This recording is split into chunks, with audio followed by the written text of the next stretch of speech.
Hi everyone, welcome to Accidentally Awesome with ADHD. If you're new here, hi, I'm Lorna, and if you're not, welcome back. I say that every time, but I really am truly glad for those of you who come back and check out my videos. So today I am talking about something that probably affects most of the people that are watching this, which is late diagnosis ADHD. So let's crack on and talk about the topic at hand.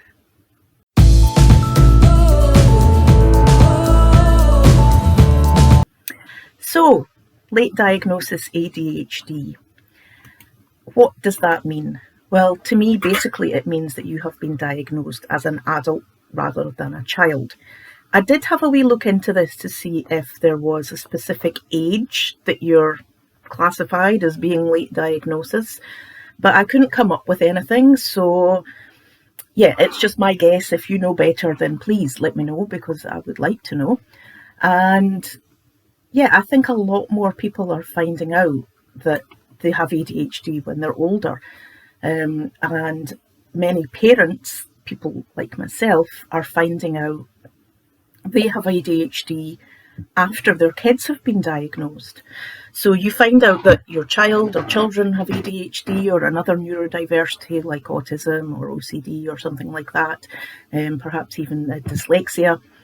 And then quite typically either the doctor can bring it up with you, have you thought that you have it, or perhaps you're like me and you look into it yourself and do a bit of reading, a bit of research, and then the alarm bells go off and you're like, hang on a minute, this is me as well, which is exactly what happened to me. I was diagnosed last year after both my kids had an ADHD diagnosis.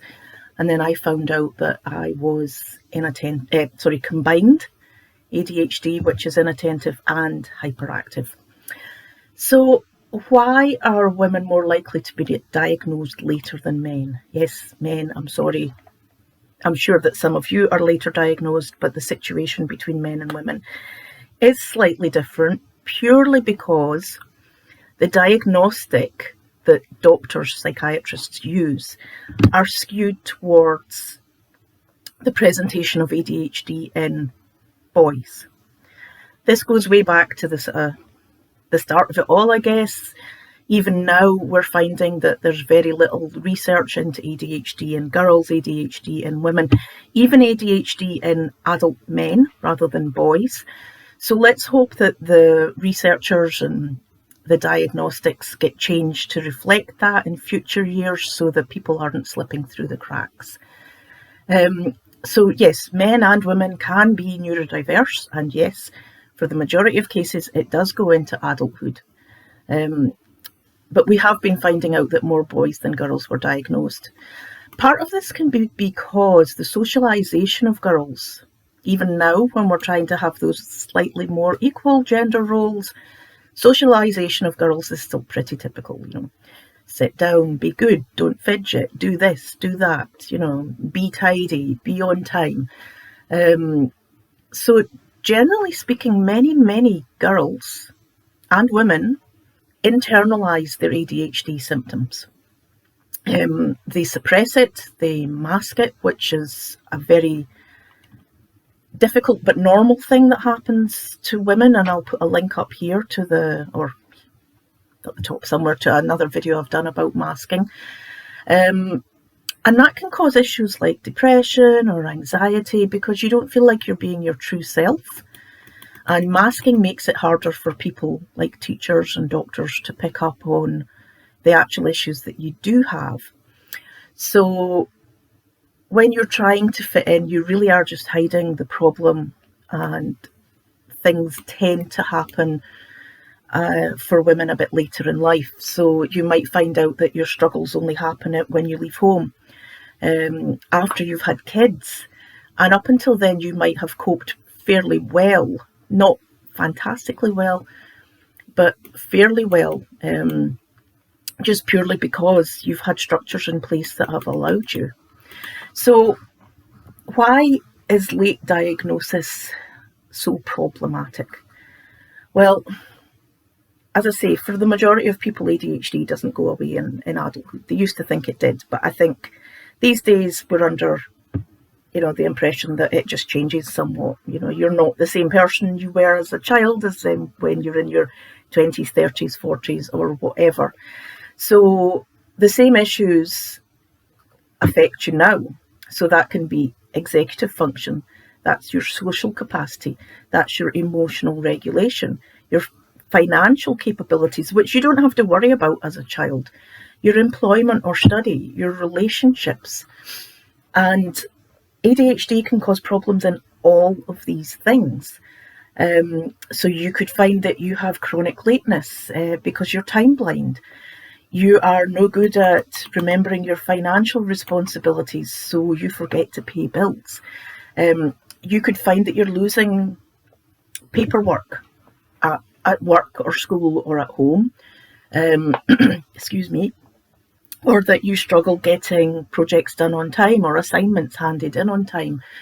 And all of these things are way harder as an adult than when you are a child, because people don't forgive you when you're meant to be a mature person like they do when you're a child. You can get away with it. And, things like holding down a job, keeping your house tidy, struggling to get relationships sorted out, being in debt, all of these things can leave you feeling with a sense of shame or guilt or depression, because you don't feel you're coping like other people, like your friends, and you just wonder what on earth is wrong with you. And what is wrong is nothing is actually wrong, you're just not neurotypical. So finding out that you have that diagnosis can be very, very freeing. It can also bring up a whole host of other emotions like anger. I know I was very, very angry for a while when I realised what was going on, having had therapy since I was 19, and not one person had thought or considered I could have ADHD. So once you get the diagnosis, it can be very liberating. It can allow you to start making changes in your life, hopefully for the better, getting some support where it's needed, medication if you want to go down that route. It opens the door for for speaking to the right therapists. I mean, you want to speak to somebody that has an understanding of how ADHD can affect you as an adult, rather than somebody trying to treat you for anxiety or depression, when really that's a byproduct of you not functioning like you should because you don't know the underlying problem. And that's the same with any late diagnosis in any condition. The later you get it, the more severe that condition could be, whether that condition is something like diabetes or cancer or whatever it may be. Obviously, they are very serious conditions as well. But I think even with mental disorders and illnesses, the later you're diagnosed with that, the more problems that can have brought up too. So if you know you have ADHD, what do you do next? For me, I wasn't shy about telling people, but I sat in it for a while and allowed myself to digest it and understand what that meant for me.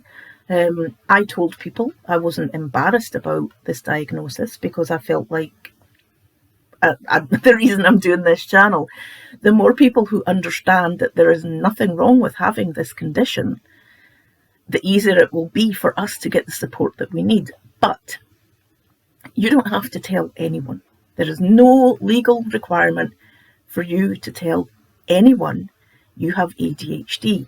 Now, you might find that there's certain jobs where if you're on medication and you are randomly drug tested, then yes, that could put you in a difficult position, because things like certain stimulants, they're classified as illegal drugs for some people.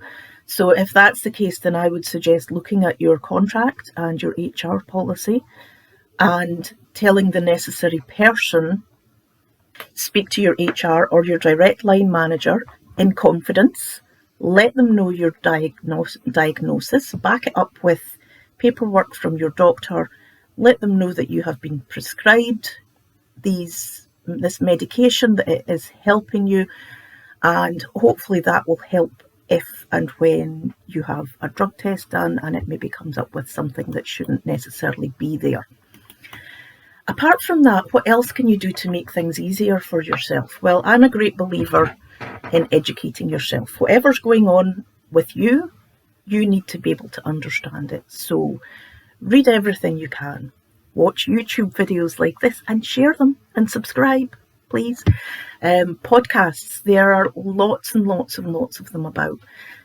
So think about the way you prefer to take in information, whether it's listening, whether it's watching, whether it's reading, and just find something there that actually suits you. If you are a student, then there are support units at universities and colleges for people with a disability, and yes, ADHD is a disability. So you might find that you get some extra help with that.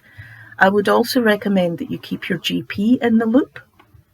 ADHD doesn't disappear with a diagnosis, which I was slightly, it sounds ridiculous, but that did bother me for a while. So keep your GP in the loop. If you're struggling, they're a good person to talk to. If you need a referral on to another therapist, they're the person that you would speak to. And the last thing I would sort of say is, find your ADHD tribe. Facebook is a good place to find this. There are heaps and heaps of groups out there, and there's like subgroups. So you can find women with ADHD, mums with ADHD, entrepreneurs with ADHD. I'm sure that there are ADHD groups for men, but not being a man, never looked into them, but I'm sure that they are out there as well. And you can also think about where you personally struggle. Get to know how ADHD affects you and your brain. Do you struggle keeping your home tidy? Do you struggle with time blindness? Is procrastination a problem? Do you struggle to get things done in time? And then these ADHD groups that you can go in, do a search through them, because quite often other people have felt this issue as well. And the members of the group usually come up with some fantastic ideas that you can try to overcome your issues. So I hope that helps you if you're newly diagnosed with ADHD as an adult. It can be confronting, but it doesn't have to mean that your life skids to a halt. Just embrace it. Don't let it get the better of you.